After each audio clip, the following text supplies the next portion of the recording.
moments many parents live for. The first word. The first steps. The first tooth.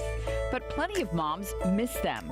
A 2017 study found 90% of mothers feel guilty at some point or another. And earlier this month, Serena Williams went viral on Twitter after she wrote, "She took her first steps. I was training and missed it. I cried." Afterwards, moms from all walks of life came out to support her, from celebrities like Chrissy Teigen to working and even stay-at-home moms. And joining us this morning to tackle mommy guilt is our good friend, former WOFLer and mommy blogger, Sunny Abada, sunnyabada.com. I miss you. Oh, I'm happy miss you you're too. here. Great to have you. Thank you. She's back. So, okay, let's talk about this because we're both moms of three, and we're going to miss moments. Yes. And it is just part of life. But we cannot, for whatever reason, we cannot forgive ourselves sometimes, right? Mothers are consistently hardest on themselves. I missed my first two kids' first steps being here. Right. And I know that you probably missed some moments too. And I do feel like you have to come back to a place where you realize it's just not productive at the end of the day. It hurts, yes. It kind of stings, yes. But thank goodness for these phones. You know, my sitter captured it on the phone. But I really had to have a moment where I reminded myself, feeling this way is not productive, and it does make me appreciate that time we have together that much more. So I just really tried to kind of focus on that. So I missed a big moment, yeah, but when I get home tonight, I'm going to make sure we try to walk again, or we try to have that first word again, and just kind of relive the moment the best you can.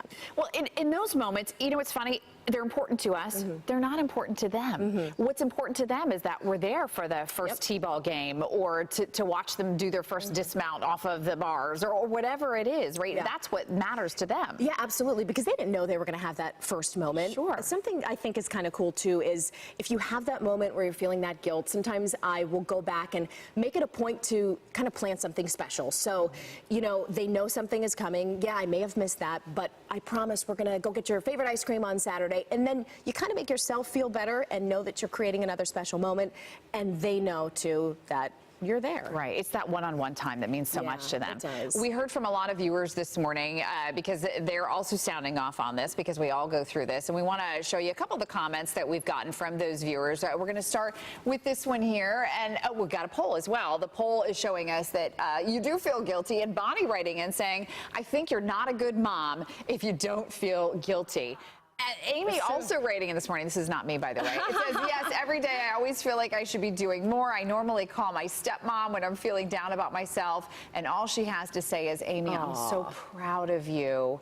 And it does the trick every time. And then Lydia writing in saying, "What makes me feel better is my daughter, who always reminds me that I always do so much for her and that she loves me more than anything. Love, my baby girl." It's true, and they smile at you, and you're like, okay, you know what? I am doing an okay job. You know, I mean, it does. You're never going to be perfect, so you might as well enjoy what you do get. And it's the pressure we put on ourselves, frankly, because if you notice, men don't put that same pressure on themselves. You don't hear men at work saying, "Gosh, I need to be home right now. I missed the first steps." No, we could learn a thing or two from that sort of single track mind. We love our guys, that's for sure. But yeah, they tend to have a little bit of a different mindset. But I think, too, just having that community where you support each other, and even like on Facebook mom groups, if you can find someone who's been through it, talk it out a little bit, make yourself feel a little bit better. I mean, that always worked for me, just knowing that we're not in it alone.